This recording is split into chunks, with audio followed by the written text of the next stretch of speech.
Dear students, in the previous videos, we have seen chapter 1 Living World. Now we are going to start a new lesson, that is chapter 2 of Zoology, Kingdom Animalia. In this lesson, we are going to study about animals. First, let us see the introduction part. Kingdom Animalia comprises millions of animal species. So நம்மளோட என்விரான்மெண்ட்ல different varieties of animals நம்ம பார்க்குறோம். எத்தனை species of animals இருக்குன்னா millions of species இந்த இடத்துல இருக்கு. And studying them without a basic classification may lead to confusion. So ஒரு அனிமலை பற்றி நம்ம படிக்கணும்னா அது ரொம்ப கன்ஃபியூஷனாக இருக்கும். ஸோ அதுக்கு அது என்ன பண்ணணும்னா கிளாஸிஃபை பண்ணணும். எல்லா அனிமல்ஸையும் பர்டிகுலர் கேட்டகரியில் வச்சு கிளாஸிஃபை பண்ணோம்னா அதோட கேரக்டர்ஸை படிக்கிறது நமக்கு ரொம்ப ஈஸியாக இருக்கும். In addition to this, there are several new species of animals being constantly discovered. So ஒவ்வொரு நாளும் புது species of animals கண்டுபிடிச்சிட்டே தான் இருக்காங்க. Classification is very essential for identification, naming and assigning a systematic position to a newly developed species. So ஒரு அனிமலை பற்றி நமக்கு படிக்கணும்னா அதோட கிளாசிஃபிகேஷன் நமக்கு தெரிஞ்சிருக்கணும். கிளாசிஃபிகேஷன்னா என்ன? Naming or identifying an organism. So here you see நம்ம டாக்ஸானமி பற்றி படிச்சிருக்கோம். டாக்ஸானமினா என்ன? Classification and arrangement of living organisms. So இப்போ கிளாசிஃபிகேஷன் என்னென்ன இருக்குன்னா ஐடென்டிஃபிகேஷன். ஃபர்ஸ்ட் ஒரு அனிமலை பார்க்கும்போது அது எந்த கேட்டகரியில் வரும்னு அதை ஐடென்டிஃபை பண்ணணும். நெக்ஸ்ட் அதுக்கு ஒரு நேம் கொடுக்கணும். சில அனிமல் ஸ்பீஷீஸ்க்கு அதை டிஸ்கவரோட நேமே கொடுத்துருக்காங்க. Naming and assigning a systematic position to a newly developed species. So animal டாக்ஸானமியில் ஒரு பொசிஷன் இருக்கும். அதுதான் டாக்ஸான். ரேங்கிங்கை என்னன்னு சொல்லுவோம்? டாக்ஸான்னு சொல்லுவோம். Phylum, kingdom, phylum, class, order, family, genus, இதெல்லாம் ஒரு டாக்ஸான். ஸோ இந்த மாதிரி அந்த அனிமல் எந்த டாக்ஸானில் எந்த கேட்டகரியில் வருதுன்னு சொல்லிட்டு அதை ஒரு சிஸ்டமேட்டிக் பொசிஷன் அந்த அனிமலுக்கு கொடுக்கணும். Kingdom Animalia is classified mainly based on closely resembling characteristic features. So அந்த அனிமல்ஸ் எப்படி கிளாஸிஃபை பண்ணுறாங்க? இந்த அனிமல் இந்த கேட்டகரியில் தான் வரணும்னா அதோடைய சிமிலர் கேரக்டர்ஸ், ரெண்டு அனிமல்ஸ் சேமான கேரக்டர்ஸ் இருந்துச்சுன்னா அதை ஒரு டாக்ஸானில் வச்சிருவாங்க. Kingdom animalia is characterised of eukaryotic, multicellular and heterotrophic organisms. So animals ஒரு அனிமல்னால எடுத்துக்கிட்டோம்னா அதுக்கு என்னென்ன கேரக்டர் இருக்குன்னா first it should be eukaryotic. Eu means true, karyon means nucleus. That animal cell will be having a true nucleus. So ஒரு செல்ல nucleus இருக்கும். நம்ம prokaryote and eukaryote பார்த்தோம். Prokaryote means they'll be having primitive nucleus. Nucleus will not have nuclear membrane. But in case of eukaryote, they have nuclear membrane around the nucleus. Next is multicellular.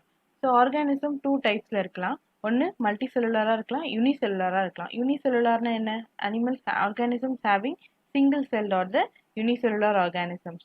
Organisms having many cells, more than one cell are called multicellular organism.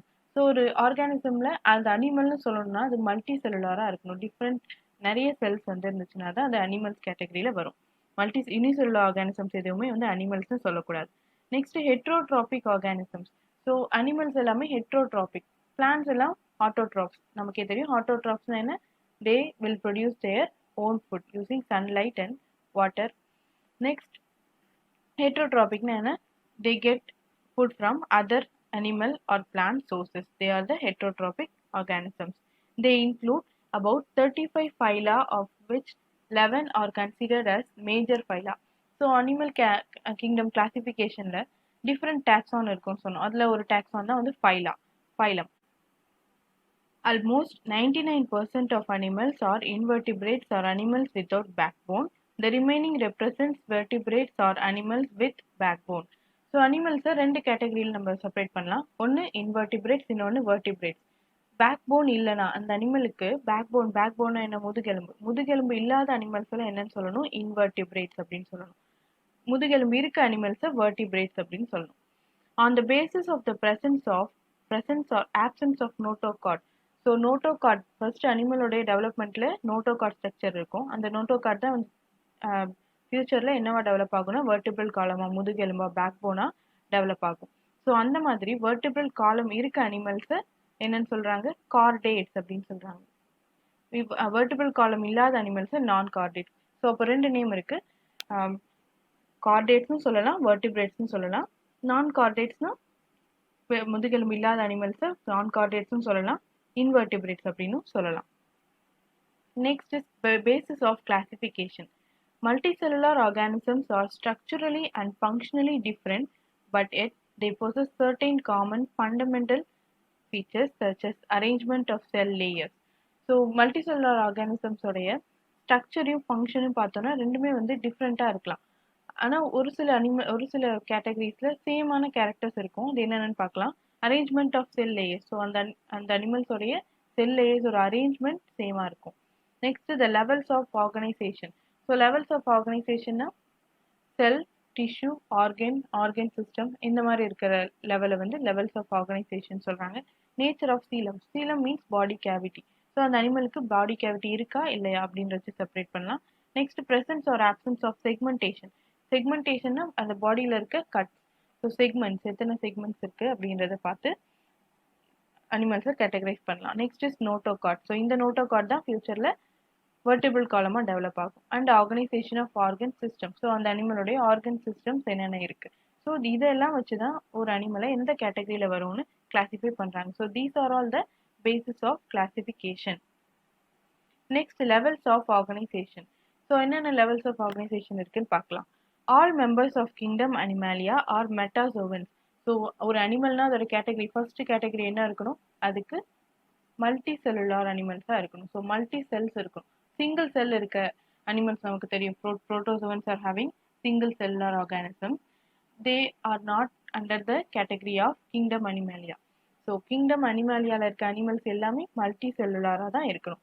And exhibit different patterns of cellular organisation. So அந்த cells எல்லாமே same டைப்பாக இருக்கணும் இல்லை, different types of cells எல்லாம் சேர்ந்து ஒன்றா coordinate பண்ணி அதுக்குள்ளே இருக்க பாடியில் இருக்க ஃபங்க்ஷன்ஸும் பண்ணும். The cells of the metazoans are not capable of independent existence and exhibit division of labour.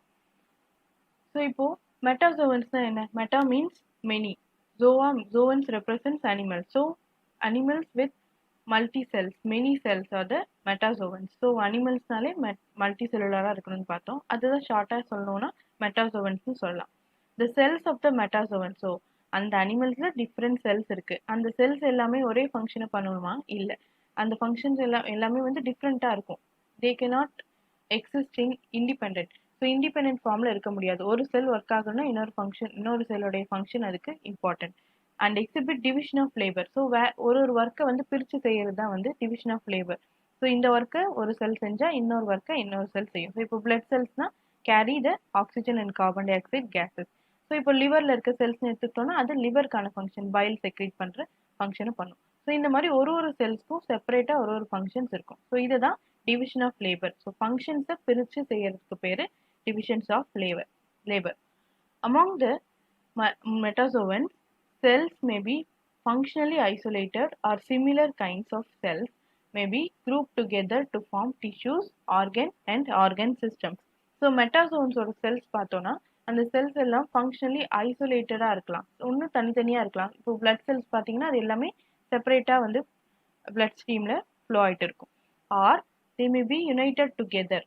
Similar types of cells group together. So அது சில செல்ஸ் எல்லாமே குரூப்பாக சேர்ந்து அது ஒரு டிஷ்யூவாக ஃபார்ம் பண்ணும். ஸோ இப்போ ஒரு லிவர்னு எடுத்துக்கிட்டோன்னா இந்த லிவர் ஒரு organ.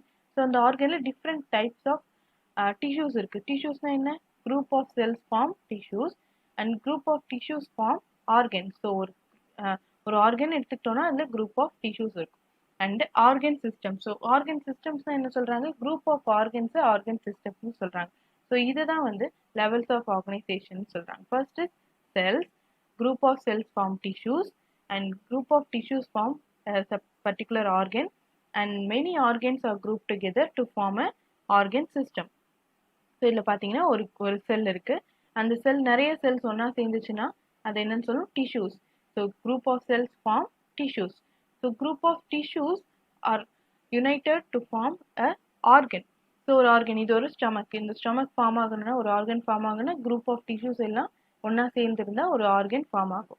So next is organ system. So ஒரு டைஜஸ்டிவ் சிஸ்டம் எடுத்துக்கிட்டோன்னா அதில் டிஃப்ரெண்ட் ஆர்கன்ஸ் இருக்குது. ஸ்டமக் இருக்குது, இன்டெஸ்டைன், லிவர், பேன்க்ரியாஸ், இந்த மாதிரி டிஃப்ரெண்ட் ஆர்கன்ஸ் எல்லாம் ஒன்றா சேர்ந்து கோஆர்டினேட் பண்ணி ஒரு ஸ்பெசிஃபிக் ஃபங்க்ஷனை பண்ணுது. இப்போ டைஜஸ்டிவ் சிஸ்டம் எக்ஸாம்பிள் எடுத்துக்கிட்டோன்னா அது டிஃப்ரெண்ட் ஆர்கன்ஸ் இருக்குது. லைக் இப்போ நான் சொன்ன மாதிரி intestine, stomach, liver, pancreas. So இந்த ஆர்கன்ஸ் எல்லாம் சேர்ந்து ஒரு பர்டிகுலர் ஃபங்க்ஷனை பண்ணுது. அது என்ன ஃபங்க்ஷன்? டைஜஷன்ற ஒரு ஃபங்க்ஷனை பண்ணுறதுனால அது ஒரு ஆர்கன் சிஸ்டம்னு சொல்கிறாங்க. Next level group of organ system. So இது ஒரு டைஜஸ்டிவ் சிஸ்டம் ஒரு எக்ஸாம்பிள். இன்னொரு சிஸ்டம் எடுத்துக்கிட்டோம்னா சர்க்குலேட்டரி சிஸ்டம், ரெஸ்பிரேட்டரி சிஸ்டம்ல லங்ஸ், bronchi, ட்ரக்கியா, ஸோ இந்த மாதிரி டிஃப்ரெண்ட் ஆர்கன்ஸ் எல்லாம் சேர்ந்து ரெஸ்பிரேட்டரி சிஸ்டமை ஃபார்ம் பண்ணும். ஸோ இந்த ரெஸ்பிரேஷன், டைஜஷன், எக்ஸ்கிரீஷன், ஸோ இந்த மாதிரி எல்லா சிஸ்டமும் ஒன்றா சேர்ந்தாதான் ஒரு ஆர்கானிசம் ஃபார்ம் ஆகும். ஸோ இந்த லெவல்ஸ் தான் லெவல்ஸ் ஆஃப் ஆர்கனைசேஷன் அப்படின்னு சொல்கிறாங்க. So first cells, group of cells form tissues, group of tissues form an organ, and many organs are grouped together and do a specific function that we call it as organ systems, and many organ systems in a body form an organism. Next is cellular levels of organization. So levels of organization நம்ம பார்த்தோம். அதில் ஒன்று first பார்க்கலாம். Cells, tissues, organ system, organism. இதை பற்றி brief-ஆ பார்க்கலாம். This basic level of organization is seen in sponges. So cellular level of organization எந்த animals இருக்குன்னா spongesல இருக்கு. The cells in the sponges are arranged as loose aggregates and do not form tissues. So cellular level of organization spongesல பார்த்தோம். So இதுதான் ஒரு sponges. Sponges are aquatic organisms. So இந்த spongesல cells எல்லாம் டிஷ்யூஸாக form ஆகாது, ஆனால் லூஸ்லி அரேஞ்ச்டாக இருக்கும். ஸோ இந்த மாதிரி ஃபார்மில் இருந்துச்சுன்னா அதை செல்லுலார் லெவல் ஆஃப் ஆர்கனைசேஷன் சொல்லணும். Loose aggregates and do not form tissues. ஒரு பர்டிகுலர் குரூப் ஆஃப் டிஷ்யூஸாக ஃபார்ம் ஆகாது, ஆனால் செல்ஸ் எல்லாம் செப்பரேட்டாக இருக்கும். That is the exhibit cellular organisation. So அப்போ ஸ்பாஞ்சஸ்ன்ற ஆர்கானிசமில் செல்ஸ் எல்லாம் குரூப்பாக அரேஞ்ச் ஆகிருக்கு, ஆனால் செப்பரேட்டாக இருக்குது. ஸோ அந்த மாதிரி இருக்கிறதுனால இதை செல்லுலார் லெவல் ஆஃப் ஆர்கனைசேஷன் சொல்கிறாங்க. There is division of labor. Division of labor na enna? Cells ellame different types of cells, different types of functions பண்றதுக்கு பேரு division of labor among the cells, and different types of cells are functionally isolated. So ஒரு isolated na meaning என்ன? Separated. So ஒரு cells ஓட function different ஆ இருக்கு. This is about cellular level of organization seen in sponges. In sponges, the outer layer is formed of pinacocytes. So ஸ்பாஞ்சஸில் different types of cells இருக்குன்னு பார்த்தோம். ஒரு செல்க்கு ஒரு நேம் இருக்கும். ஸோ அதில் first type of cell is pinacocytes. These are the plate like cells that maintain the size and structure of the sponge. So ஸ்பாஞ்சோடைய structure and shape எப்படி இருக்கணும், அதோட பாடியோட ஷேப் எப்படி இருக்கணும்னு டிசைட் பண்ணுறது இந்த pinacocytes. Cytes mean a zoological term that represents a cells. So cells தான் சைட்ஸ்னு சொல்லுவாங்க. ஸோ எந்த டேர்மில் ஃபைனலாக சைட்ஸ்ன்னு முடிஞ்சாலும் அது என்ன டிஃபைன் பண்ணுது? செல்ஸ் அப்படின்ற மீனிங் தருது. ஸோ அப்போ ஸ்பாஞ்சஸோட பாடியில் ஒரு ஷேப் அண்ட் ஸ்ட்ரக்சர் கொடுக்குற செல்ஸ் வந்து என்னன்னு சொல்கிறாங்க? Pinacocytes. And the inner layer is formed of choanocytes. So வெளியே இருக்க செல்ஸ் எல்லாமே பினகோசைட்ஸ்னு சொல்லுவாங்க. உள்ளே இருக்க இன்னர் செல்ஸ் எல்லாம் குவானோசைட்ஸ்னு சொல்கிறாங்க. Next, these are flagellated collar cells that create and maintain water flow. So இந்த குவானோசைட்ஸோட ஃபங்க்ஷன் என்னென்னா வாட்டர் ஃப்ளோ. ஸோ இது வந்து அக்வாட்டிக் ஆர்கானிசம் சொன்னோம். ஸோ அந்த ஆர்கானிசம் உள்ள வாட்டர் போயிட்டு வெளியே வந்து வரணும். ஸோ அப்படி வெளியே வரும்பொழுது நியூட்ரிஷன் எல்லாமே அந்த வாட்டர்லேருந்து செல்ஸ் வந்து அப்சர்வ் பண்ணிக்கும். ஸோ இதில் அந்த வாட்டர் உள்ளே போயிட்டு வரும்பொழுது அந்த வாட்டர் ஃப்ளோவை மெயின்டைன் பண்ணுற ஃபங்க்ஷன் யார் பண்ணுறாங்கன்னா இந்த குவானோசைட் செல்ஸ் பண்ணுது. ஸோ இந்த குவானோசைட்ஸ்க்கு இன்னொரு நேம் இருக்குது, that is collar cells. So அந்த செல்ஸ் வந்து காலர் செல்ஸ்ன்னு சொல்லுவாங்க. They will be having flagellum for movement. So water movement maintain பண்றதுக்காக இதுக்கு இந்த செல்ஸ்க்கு செப்பரேட்டா flagellum structure இருக்கு. Through the sponges, thus facilitating respiratory and digestive functions. So இதுல flagellum இருக்கிறதுனால water flow maintain பண்ணுது. அது மட்டும் இல்லாம digestive function and respiratory function ரெண்டுமே இந்த type of cells தான் பார்த்துக்குது. So overall, the outer cells of sponges are called pinacocytes. And the inner cells, so inner body like inner layer of cells என்னன்னு சொல்றாங்க? குவானோசைட்ஸ்னு சொல்றாங்க. They are having flagellum to maintain water flow.